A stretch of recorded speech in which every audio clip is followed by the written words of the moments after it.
Hi, Brett and Jacqueline. Jerry Stonker with Preferred Inspection Services here. Just giving you a quick video review of the home inspection, and I'll kind of walk you around, show you a few things. For the most part, though, everything turned out really well.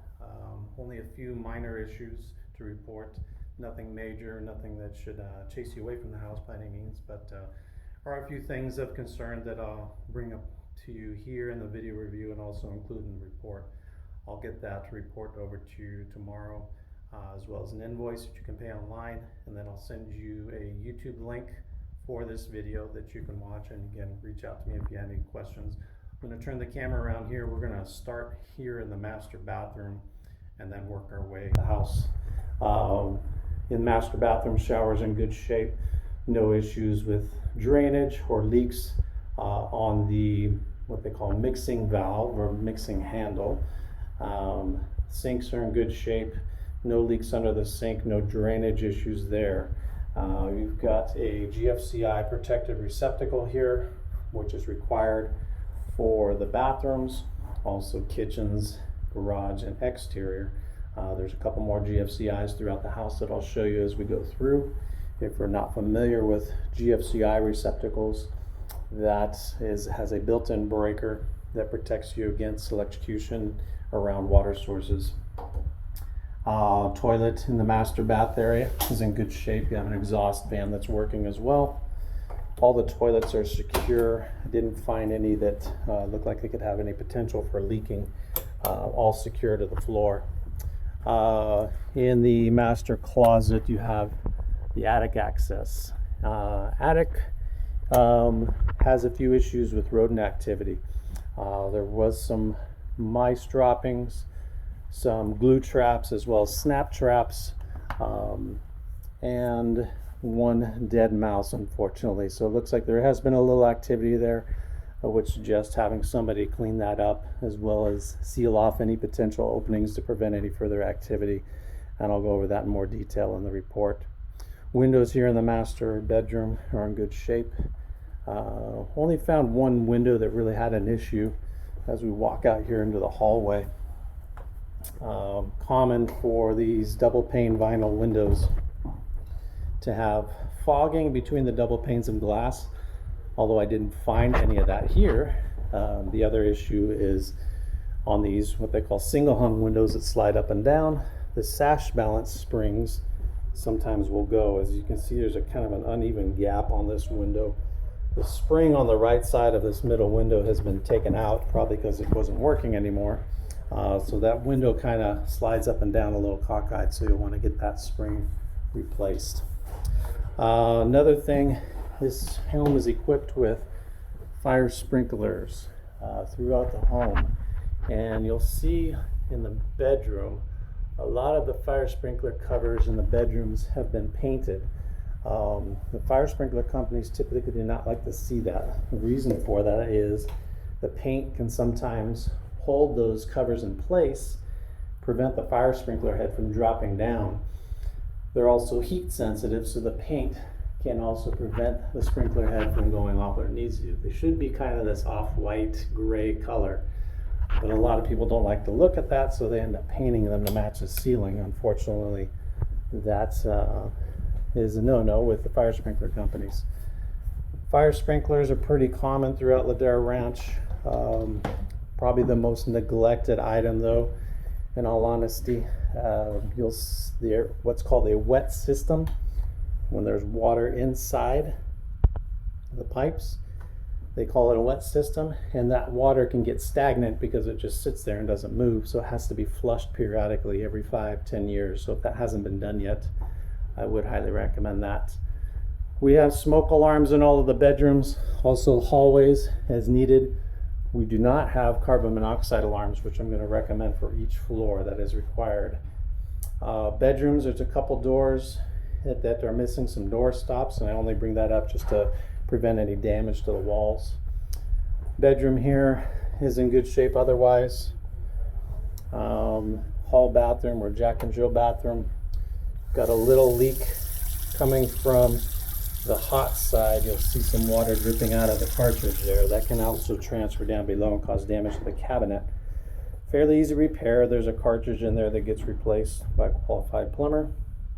Toilet, tub, all in good shape otherwise, tub, shower, and exhaust fan are all working good. Going into the next bedroom, windows all look good, outlets are good, ceiling fan's good. Again, just another door stop recommended behind that door. Thermostat in the hallway here for you.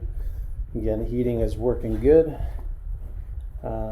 No issues there. I can't test the air conditioning today. It's about 65 or about 55 degrees here today. We need it to be 65 degrees or warmer in order to test the air conditioning, as the refrigerant is a little more solid when it's cold and you can risk damaging the compressor. I'll go in that more detail in the report. Laundry room, you have gas only as your heating source for the dryer. Drip pan under the washer, an exhaust fan on the ceiling. There's a wall switch here on that bank at the top of the stairs that operates that fan. We're going to work our way downstairs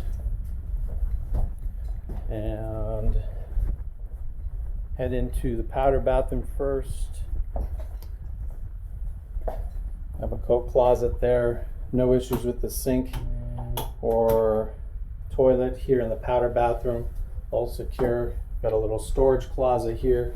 The hinge on the top of that door is loose, just needs to be secured because it's causing the door to drag a little bit. But everything inside the closet, as far as I can tell, looks good. And a couple screens missing. One here on the patio slider, the screen has been removed. The fireplace is a gas only fireplace with a wall switch as the igniter. They looks like they have this turned off, which I often see when there's small children in the house because they do like to turn those fireplaces on. So as a safety measure, they often have those turned off. Down below there's surface access panel. Also, I recommend on the glass to have this retrofitted with what's called a mesh screen that is required on newer fireplaces. And as those sealed units are turned on, the glass can get pretty hot and small children will put their hands on there and burn their hands, so they do require that mesh screen as a safety protection device. In the kitchen here we have a GFCI outlet that is working, but the testing features on it are not working, so the safety device is probably inoperable. You'll still have power, but not protected as we'd like that to be, so that outlet probably needs to be replaced. Sink is in good shape. Dishwasher, I ran a short cycle there, that's working well. Oven, cooktop burners are all working well. Microwave is working well. As typical with this development, there's not an exhaust duct taking the cooking odors and fumes to the outside, or smoke to the outside, so it just kind of recirculates out the top here. It's very common, just doesn't give you quite the ventilation that you would have if it was ducted. Also want to be really diligent about cleaning the underside of the microwave. It gets forgotten and grease builds up under there and become a fire hazard if you have a flare up on the stove, so just remember to be really diligent with that. Windows good, cabinets are good, and we're going to take a spin here through the breakfast nook dining area. The windows are all in good shape there. And we'll head out to the garage. I'll show you a couple things there.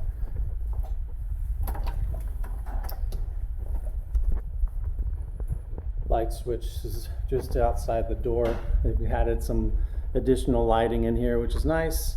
Your water heater behind this desk area is not the original water heater. It looks like it's only about 5, maybe 6 years old. They have an average lifespan about 10 to 12 years, so you should be good for a couple years on that.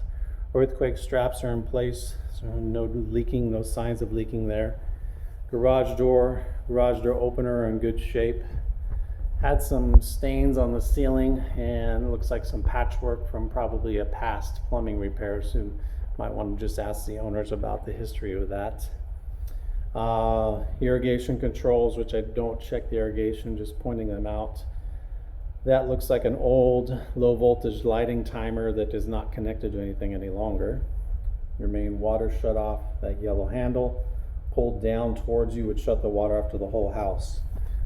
Fire sprinkler system, again, I do recommend that to be serviced and flushed by a fire sprinkler contractor. And there's some extra heads up in those boxes there. And that pretty much covers the garage. The rest of it looks pretty good. We'll head outside real quick and we'll go out through the garage door. No major issues outside.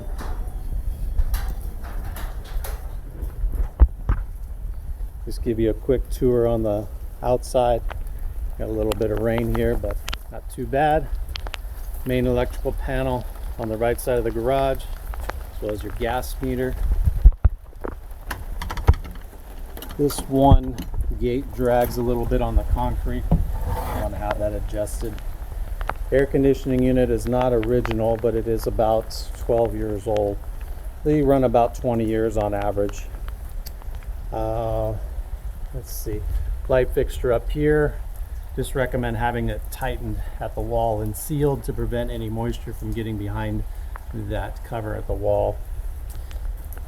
They replaced the hose bib out here. You'll see in the report where it calls for a anti-siphon device to keep water from being drawn back up into the water supply. That's a code required issue. And really clean on the exterior. No dry rot or termite damage to speak of. Termite inspectors here now will do a more detailed report on that. Doorbell is working. And then lastly, down here at the concrete right into the gate, the concrete settled a little bit, so there is a bit of a trip hazard right there. We want to definitely be careful of. Keep an eye on that. If it does get worse, you might want to have that section just outside of the gate replaced to eliminate that trip hazard. That's about it, folks. I'll wrap this up here. I'll get this over to you tomorrow. If you have any questions, feel free to reach out to me. Thank you.